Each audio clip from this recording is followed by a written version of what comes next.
how you use technology, how you actually made the decision to purchase technology because you spend money on it, and what do you want coming down the road in the future. I suppose there's some of the questions I want each of the three farmers, and I'm going to put you, Austin, in a kind of a startup farmer box, and Dermot, you know a lot about everything.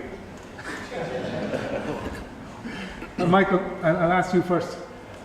Yeah, I suppose I'm a dairy farmer in South Kilkenny there, and I dairy and beef.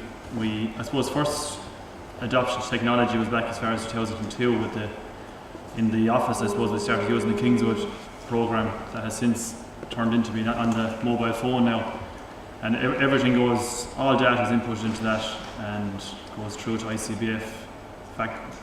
The meat factory data comes in out to the Department of Agriculture, calves register, so the one system is doing everything. Followed up from that then in about 2009 we moved to computerized calf feeding. So we have computerized calf feeding for 140 calves. So the calves are essentially reared, they're put onto milk, it builds them up, weans them off. It's a major labour saving, and I suppose that's what really introduced me to automation, which led to robotic milking on the 18th of June 2014. So we moved from a 10-unit herringbone in June 2014 to a new greenfield site, moved to 70 cows, and has since increased. There's 2 robotic units that save probably about 25 hours a week over where we were. There's so to the grazing system and all. I suppose the amount of data is the big thing that comes from that. I suppose the protein, butterfat, lactose, cell count is known for every cow, every milk, and I think a lot of that information will be useful in the future, maybe from the point of view of Glan B if they wanted to access that as to what type of milk was in a tank, etc. I suppose they are the biggest things. So how do you make a decision? I mean, when you go to purchase, what do you weigh up? Well, sure, time saving is the big one. Yeah. I suppose also we have the robotic system, the way it works. The cow is milked a bit more often, so there is actually increased milk yield and increased profit. So there's actually increased profit and time saving. So it is quite sizable to start adding it up. Yeah. So what's the next purchase you're eyeing up when you have? It's a good milk price here, so you'll probably have it. What's the next purchase you're eyeing up to save labour and make you more money? Yeah, I suppose there's a few other items on the farm, like the robotic cleaner on the floor and the brush for cleaning the cows. Next one, possibly for pushing in the feed. Automatically pushing in the feed, keep the feed into the cows when they're mostly in the winter. Yeah. Something that would be of big benefit, I don't know how far down the line is the virtual fencing, whereby you could just on the phone just be able to move on the wire. That would really bring, especially in robotic milking, would bring it on another step. Mobile phone itself, I suppose, it's major. Like there's camera system on the cows, there's the Team Viewer app. I'm sure is something that I can dial in from wherever I am essentially and see. Mm-hmm. I full control over what's happening. No matter who is on the farm, the cow is milked the same way. I have full control over what's happening literally from the phone. So I suppose sofa farming has had different connotations in the past, but now that's what you want to sit on the sofa and look at the mobile phone and move the fence and everything. I don't like sitting on the sofa. I want to move on, Kevin. There was a lot of talk about dairy in this morning, green grass and everything, but I mean you're more the tillage side of things, and I know I've heard you before talk about technology and how you weigh it up, so you might just talk a little bit about that. Thanks, Peter. So basically Kevin Nolan from Carlow. We're tillage farmers. Dairying is huge at the moment. I mean, it absolutely is, but I mean as a country tillage is a very important sector as well. So I'm out now tillage, that's it. I'm not for converting. I believe in my business. So basically, I suppose the farm, I'm from a farm of 330 acres. We're currently farming just over 1,300 acres and growing, as they say. So it's an interesting business, but I suppose it is all about scale. And labour is something that maybe we'll talk about in a minute. But technology is there to be used to make money. It's to make the business stronger, more efficient, more timely. So, like, there's so much good tech that's actually available. It's actually shocking, And like we've been at this for maybe 10, 12 years, and margins are tight in tillage. I would say if grain was at 200 for the last 5 years, the technology I'd have embraced would be unreal. But we have to pace ourselves. So. Current technologies started off about 12 years ago with tractors that would steer themselves down the field. It was a big thing back in the day. Now I take it for granted. I've got 3 kids and they all fully understand how it works. The youngest is 5. He can actually push the button to make the tractor steer on its own now. So we move it on. Now the combine it's not just a combine, it's a processor of data. So it's harvesting the crop, but it's also harvesting data. So what we have is when we have data, we have power. Purely for myself, I mean, I know when I go out and harvest a field, if it's a 10 hectare, 10 acre field, that I know exactly where all the good points were in the field. I know where the bad points were, so we can start to address areas that haven't been as productive. So that alone, even though we changed the combine, the previous model was say 5 years old. They look entirely the same, but the brain, as in the tech, is entirely different. It's like T1 and Terminator 2. It was so much more advanced. That's probably a bad quote, but like the technology. I mean, you have farm software, for recording all of the operations. Especially applying chemicals and fertilizer, and that's important. For myself, we are involved in a lot of share farming and leasing, and it's very important to have full traceability of everything that has happened. But it also makes it more efficient, and it saves on waste as well. So that's very good. So it's your combine talking to you. Yeah. But speaking of the combine, it is topical. Harvest will probably start in about 3 weeks' time. But not only that, like every night, the combine will send a message to my phone or to my PC, and it will detail everything that's happened that day. It will detail how much downtime, was the combine stopped. It will detail how much diesel was burnt. It will detail absolutely everything that went on. So every 15 seconds we get a data, like a little data nugget, and then it compiles all them and it paints them on a map that you can save on your computer, and you can go back and look at it in the winter. But at first it sounded a bit strange, but it's actually stuff that's actually making us money now. So I mean, that's the thing about technology. I'm a farmer, and like I need technology for the business that I'm in, but it needs to be making money. Simple is good, but we are farmers. We're fairly savvy with tech, but there's no point in having all this tech unless it's actually making you money. So I suppose the latest piece of tech that we'd like to buy is we've been very fortunate with Claas. They have given me long-term demonstration, a sensor. So it's an Azaria sensor. It sits on the front of the tractor. There's 2 arms that reach down, and it has 2 eyes, if you want. So basically what they do is every second they can take 800 samples of crop each. So you can imagine just how much information it gets. You drive 100 metres down a field and it has auto-calibrated to the crop that it's in. So it will then go down that field, and we put in a small parameter of what we want to achieve when we go to fertilise the crop. And it then will adjust the fertiliser application or growth regulator application as it's required. So what it's doing is it will feed the poorer areas of the field the first time you pass through the crop to try and make them more stronger and to produce more tillers. More tillers is more grain, and more grain is more money. That's what it's all about. So, but then as it passes through the crop the second or the third time, if it sees those weaker areas are not developing, it will say, right, you're only going to do 8 tonnes a hectare. You're not getting 100% of your fertiliser application. And this is where it gets kind of complicated, because we're now putting all our trust in the computer, okay? And where it sees an area that's in the 10 to 12 tonne a hectare yield bracket, it says, I like you, I'm going to feed you more than your 100% requirement, okay? But as a farmer, I wouldn't do that, because the fear is that you're going to lodge that crop because it's so forward. So, but then you have to remember, it's now being fed maybe 110, 115% of its normal feed, if you want. But the next machine comes through, it controls the growth regulation program, and it now will talk to it, the crop, and it says, look, there's that 8 tonne crop in the headland. and it says, look, you don't need 100% of your application because you're never going to fall over. You're just not heavy enough. And it probably has a snide laugh at the crop at the same time. And so then it comes to the crop that it likes, the 10 to 12 ton sections. And it says, look, I like you, you're not going to fall over. So the growth regulation program is increased on that area of the crop. So therefore, that's technology that's there, it's working, it's live technology, and it's here. This is Ireland, like, so we should have this tech.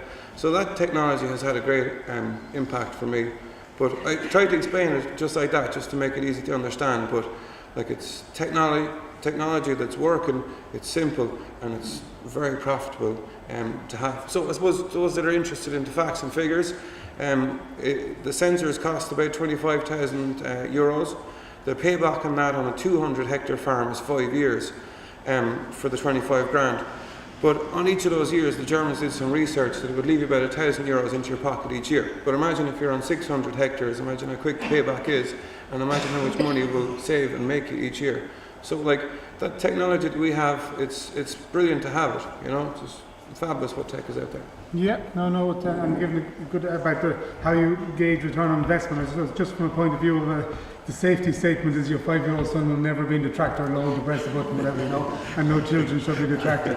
So just to put that safety statement out there, whatever, you know. So move on, Brian. You're beef farming and part-time farming. So you know, I suppose this is the whole issue of family farms and how can they take up technology to ensure quality of life as well as profitability as well. So I'll let you talk about your journey with technology. Thanks, Peter. Yeah, I'm suckler and bringing the calves to weanling, and my father is working closely with me at home as well, and I work as a nutritionist off farm, so I'm quite often not on the farm. So technology is exceptionally important to me to monitor my herd, get as much information as both my father and myself.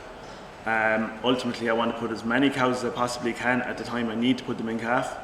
And then when she's about to calf, I need to make sure the calves stay alive. And I need to gather data so that I can actually make non-emotional decisions. I think it was spoken about earlier on that a lot of people talk about making decisions based on I like that cow or I don't like that cow. It's about whether that cow is putting money in my pocket or not. So I suppose at the start, my father, every time I buy some new piece of technology, was, what do you want that bloody toy for? And a few weeks later was, Jesus, how do we survive without it? You know, so I think HerdWatch was the first one that I invested in. I was probably one of the first to start using it. And my father didn't have a smartphone, and when he saw the information that I was putting in and getting back, all of a sudden he wanted an iPhone. So he's using the iPhone now. He has the HerdWatch, so it's no longer a scenario of how long is she calved. He goes into HerdWatch and he can find out how long she's calved. He sees a cow that hasn't been drank out in the field. He doesn't have to ring me up and go, who's that calf? Who's that cow's calf? He goes into HerdWatch, clicks on the cow progeny, there's the calf, goes searching for that calf. Is there something wrong with that calf? Why are they not drinking the cow?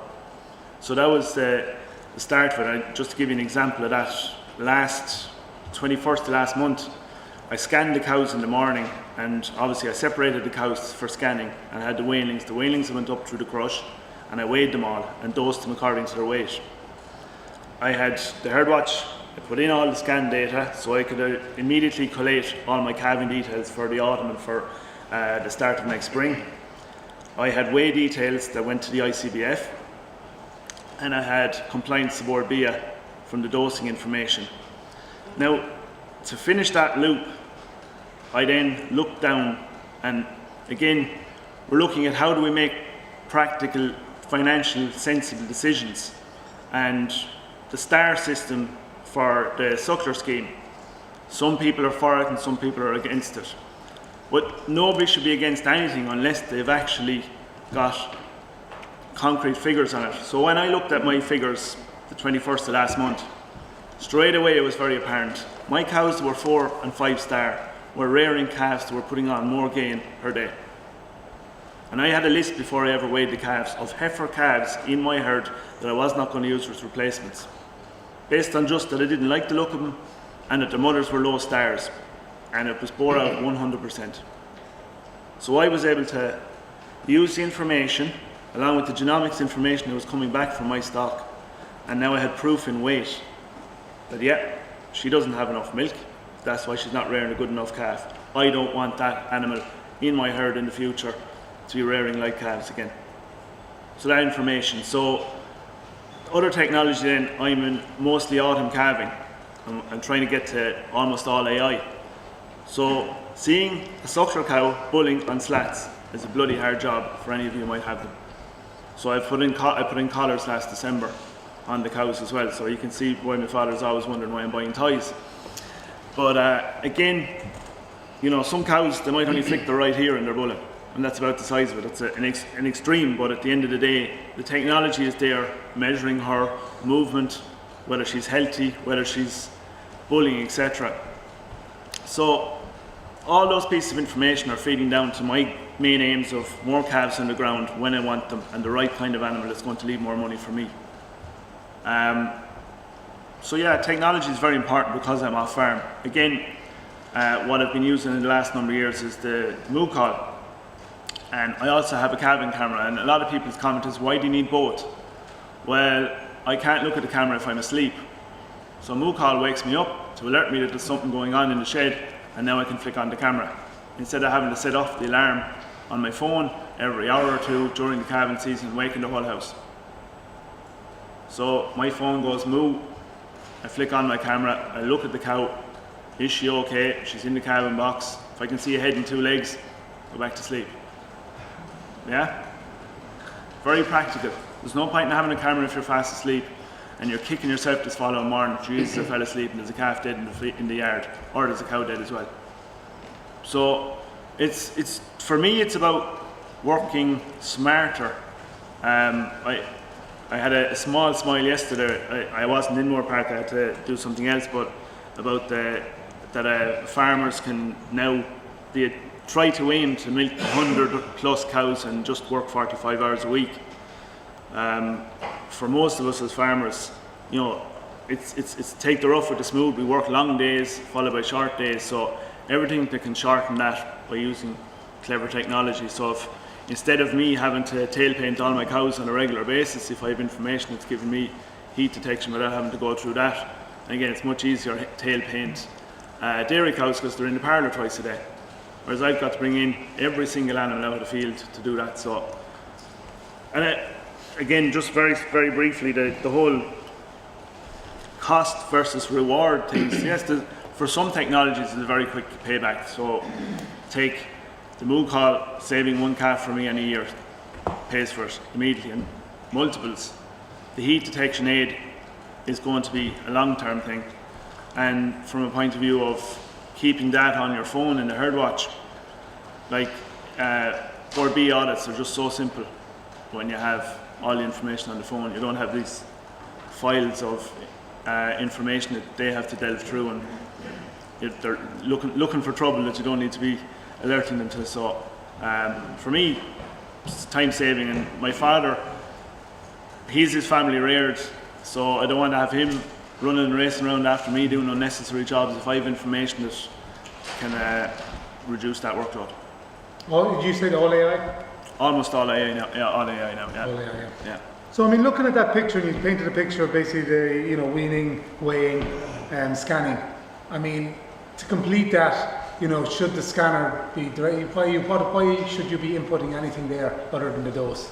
Yeah, And you know, just from a farmer point of Yeah. view, I mean, basically the scanner should be going straight to the ICBF. You should be reading the EID tags of the weanlings going through the crush, so that Yeah. they are linked into that weighing. So is that what you want in the future? What? Yeah, that information needs to be to complete the loop, as you rightly say, because when I get the cow scanned, I have a sexing, so you'll think I'm awful lazy altogether, but definitely if the cow is scanned to have a heifer calf and I see a head and 2 legs, I can definitely rest. You know, so small bits of information like that are absolutely critical. So my father, if I'm away and there is a cow calving and the moo call goes off and he knows it's a heifer, you know, it's a hell of a lot easier for him than if he knows that, Jesus, it's a Charlie bull and she should have calved 3 weeks ago. We're going to have a monster, you know. So it's knowing what's ahead of you by having all that information. But absolutely, yeah, if the scanner is able to do all that, it really reduces time again.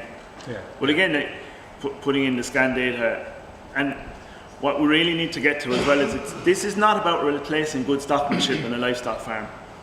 We can't be that bloody lazy. I actually know all of my cows and all my animals individually, and I never want it to be any other way. I don't want them to be just numbers. So if we rely on all this technology, and so we hardly have to go to the field at all, it would take a lot of enjoyment for me personally anyway out of farming. Take us through. I mean, you're part-time on the farm. You're Yeah. working off farm. I mean, nutritionist. You mentioned about one technology you were using to make your job easier on that side, on the ag side. So just Yeah, mention I that a little bit. have. I work as a nutritionist for mostly dairy farms, and last March 12 months I invested in a mobile NIR for analysing grass silage, maize, whole crop, and distillery and brewing products.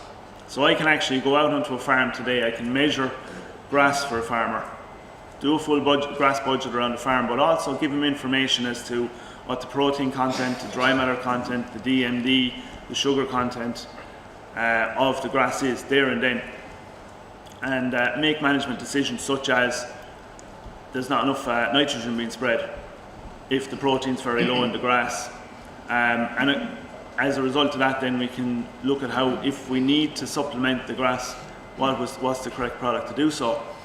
But also very important in that is, when we have a silage analysis, as all farmers, when we have a silage analysis, we all tell everyone what the DMD is, and then we have to try and figure out what do we need to feed with that silage to supplement it. The problem is that if we were told to feed 4 kilos, well, we only fed 2 kilos, so I'm not bloody feeding any more than 2 kilos, that's it. That's almost the mantra. But if we can show the performance benefits from technology, so a silage analysis shouldn't be just about what you're going to feed the animals, it should be, how am I going to change my field and management practice to produce a better crop of silage next year, to save money. So, is the digestibility low? Is that because I cut it too late, the weather came against me, or the field needs to be reseeded? Or high ash in silage, which has become a big problem over time. Is it that the traditional practice of rolling silage fields has been eliminated? The mower is cutting too tight, so we're bringing clay in. The rake is then coming in and bringing more clay in, and that's causing contamination, mycotoxins in the pit. How can I work back on eliminating that? But really what it's doing for me in my business is it's allowing me to actually inform the farmers of how better to manage their herd and manage their crops there and then. And again, as I said, make future plans as opposed to just, well, that's what the silage is what it is, and do nothing about it the following year. Yeah. Austin, I don't know if I'm going to let you talk at all. You did such a good sales pitch for you there a minute ago, so I'm not too sure what you know. No sales pitch, but in terms of, I suppose, you're a farmer, you're a part-time farmer, you come up with the idea. But where's it going now? I mean, where do you see looking forward with technology? Because rather than just give me a sales pitch on Moopal. Okay, we're looking. Niall Austin is my name.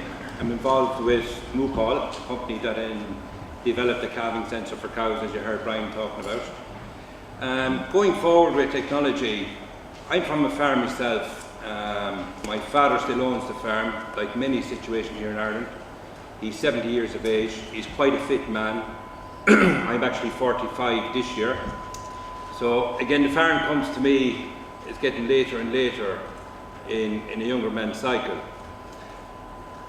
The generation that are farming at the moment, there's a lot of farmers over the age of 60, and I would say nearly half of the population of the farms in this country are over 60 years of age. And they're actually adopting the technology in very quickly.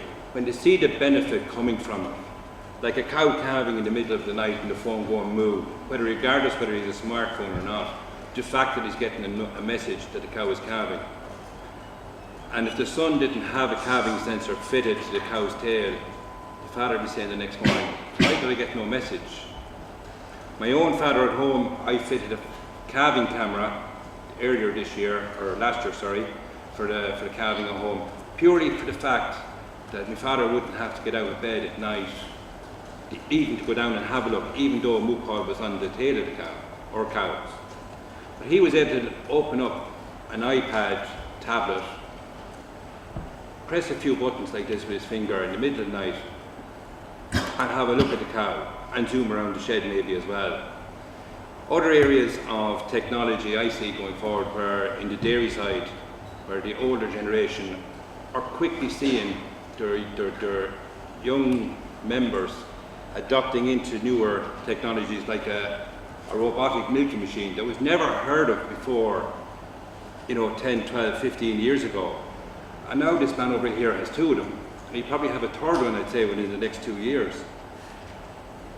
A wireless fence that you can move from your smartphone. That's not that far away. I don't know whether it's there at the moment, but it's not that far away, I would say. Like from a farming point of view, an older member would have to go out in all sorts of weathers and move that fence. The younger generation coming in has nothing to do only move that fence by a phone. By moving his finger on the phone. That's just real time saving. And farmers quickly grow to love that. Very quickly. Okay. The other one you didn't say, and actually was with Hazel, we're doing an article on the safety. There's actually very few devices that farmers can buy for health and safety, despite farming being one of the most dangerous tools. And I mean, Hazel came up with the fact that if a farmer gets a good night's sleep, he's less likely to actually make a bad decision or make a dangerous decision. And I think there was another one about sensors, but I mean, I think from that point of view, and looking secondary, not to want to add to the sales pitch of Newport in any means, but I suppose that is, there's a lot of technologies out there, a lot of them are making different claims, and if you buy all of them, you'll be so much money you'll have to buy a really comfortable sofa to sit on, because you won't have anything to do. Dermot, I suppose you're in the position, you've seen a lot of technologies come and some go, and some making claims that they don't really deliver on. From your point of view in Teagasc and research, and you're asked, I suppose, validate some of these claims in certain cases. I mean, tell us a little bit from your point of view and where you see it. Yeah, okay, Peter. Yeah, you make me feel very old, actually. You're saying I've seen technologies come and go, but anyway. We all have. Yeah, relative. But yeah, look, I think the lads made the point here. These technologies have to pay, right? And it's not just the concept that has to pay, because I think many times, certainly us in Teagasc, people come and they have a great concept. And yes, the concept looks good, but it has to be proven, it has to be validated. And some of the concepts are, let's say, more easily validated and proven than others. And I often think the engineering ones are easier. I'm not saying there isn't a lot of development cost in those, but if you take something like, you mentioned auto steering, Kevin, there earlier, right? That's something where you can have much more precise steering, much less overlap of machines in field, right? So you can actually probably validate that easier than some of the other ones, because it is an engineering problem. You develop improved sensors in terms of position sensors. There's a cost to pay for those. You can easily put a cost on it, and you can also calculate a benefit in terms of reduced overlaps, improved machine efficiency, and so on. The ones that are more difficult, though, is where you're interfacing with biology. I think these are the ones that are a bigger challenge. And by that, I suppose, I'm talking about the ones, Kevin, again, you mentioned one aspect of kind of precision agriculture in terms of managing spatial variability. In other words, in a crop field, we're talking now about not looking at the crop field as being uniform, but looking at the variability that's in that crop, whether it's cereals, whether it's grass, and trying to manage that in a variable way, responding to that variability. The same can be true with animals, trying to respond maybe to the individual animals in that way. But there we're interfacing with biology, and there the challenge is. And if you could take the example in that one, you mentioned it, Kevin, say crop reflectance. You're going in there and you're trying to get a measure using a sensor to get a measure of what we see, I suppose, in the visible spectrum as the greenness of the crop. And it's true, you can, from that signal, and it's a bit more complicated than that, you can predict the amount of biomass that's there, you can predict the amount of nitrogen that's there in the crop. But the big question then is, what do you do with that data? You can collect it, you can analyse it, but can you actually improve the decision making? And Kevin outlined some of the processes involved in that. But this has been developed maybe for 20 years at this stage, right? Like the RIN sensor was one tractor mounted one, it's around for a long number of years. And the utility is proven, but the benefit that it's bringing us, in the Irish context, is probably quite small at this stage. The reason being that while it is giving a measure of nitrogen in the crop and is giving a measure of biomass, we don't know what's coming from the soil, and we don't know what the yield potential of the crop is going to be given the climate that's going to come. So the challenge in the future is merging that information with other sensors and other lots of information. And often when we're presented with the concept, we say, great, we'll go for it. But we really have to know that it can be proven, that it can be validated, and that that you are actually going to make money from that. So the ones that interface with a growing animal, a growing crop, and the biology of the soil, and the chemistry of the soil, they are big challenges, and there's not you know, it's not a quick route to market often with those, even though the concept is really, really sound. And then the final example I give you is one that's really, really simple, but that is doing that. In oilseed rape production, for instance, nitrogen management is hugely, hugely important. And there's scope to make savings in nitrogen with oilseed rape production. And with oilseed rape production, what we use as our nitrogen measure, actually, the uptake of the crop, is how much the crop has grown after winter. And we can go out there now with a free, simple phone app that's developed from UK research that gets an image of the crop. From that, it predicts the green area that's there, it predicts the amount of nitrogen that's there, and from that we can calculate how much nitrogen is needed from there on. The beauty of that system is, you know, there's good analytics in there that's analysing the image, it's making an estimated green area, but it's based on very solid ADAS developed research actually in the UK, which looks at green area and looks at, you know, what's needed in terms of optimum nitrogen afterwards. So it's a merging of the technology in terms of image analysis to give us green area, and then merging that with research data which says what we need after that. So many of the areas some of the areas are simple gains. You know, the labour saving ones may be easier quantified than some of the others, but many are quite complex. They all need to be validated, and cost benefit is hugely important for the end user. I think there's no doubt the farmer or the customer will be the final arbitrator, but I think there's nothing at all invalid about providing the correct information for doing that. And I think the concept, you know, that is around often, say in the general precision ag concept, that it's an adoption problem. I don't hold true with that, because I think in many cases the utility has not been proven, and it needs to be proven. And I'm a precision ag supporter, so there are many areas, and I'm not talking about, you know, many of the ones that we've talked about are proven and are in time saving, in labour saving, in getting up at night, clear cut, right? It's easy enough to do that. But there are other areas that there's a lot of work to be done, and it's very difficult maybe for individual growers to actually do the work to see whether they are making money from that. That's what our role is in this area. It's just to actually validate by testing and trialing. And for sure, we won't be able to do it for every individual situation, but I think we can add a lot of independent information as to whether the technology is worthwhile or not. I do think it's hugely important that we're able to put a cost and a benefit on it, because I think at the end of the day, I think the reason why Kevin is an early adopter, because Kevin has the scale in terms of some of the technologies, that he knows that if he gets a machine, it's not going to kill him completely if it doesn't work. Other growers haven't got that scale to do that. So, you know, we need to be able to demonstrate that these technologies are either saving time or saving money, or, you know, adding something to the bottom line. So I think, Matt, that's the end line, that we need with confidence to be able to show, to be able to monitorise everything, if you like, and with confidence be able to show that this technology pays in some way. I think that the grassland measuring part of it is absolutely fundamental to any dairy producer's business, and I think at times there's almost them and us in that it's the grass-based system. Every dairy farmer in this country is a grass-based system. Some just feed more grass to their cows, some feed less, depending on fragmentation, type of cow, stocking rates, etc. But it's absolutely critical that the right type of grass is going into the cow every day, that they have grass, and that farmers can identify when they have a surplus of grass and take it out. And yeah, it may be drudgery, but it's an exceptionally valuable few hours every week to walk that farm. And actually at the moment, you'd want to be walking your farm twice a week because it's growing so fast to actually make meaningful decisions. But it is very much down to actually, and this is where the real thing comes, it's the individual mentoring of each individual farmer, because they can go to a group of 20 or 30 and they almost like the shrinking violet in the corner, they'll say nothing about their business and they won't ask a question. We need to sit down in front of individual farmers, and I find it myself with having the NIR technology and being able to show a farmer, well, we're going to measure the whole farm based on its being 16% dry matter, or use the Twitter account from Pasture Base where they tweeted this morning that 18.5% was the average dry matter in Moore Park yesterday. Use that information so we have more accurate information that we can actually say, well, my cows are actually getting 16 kilos of dry matter, they need 19, so I need to feed 2.5, 3 kilos of concentrates.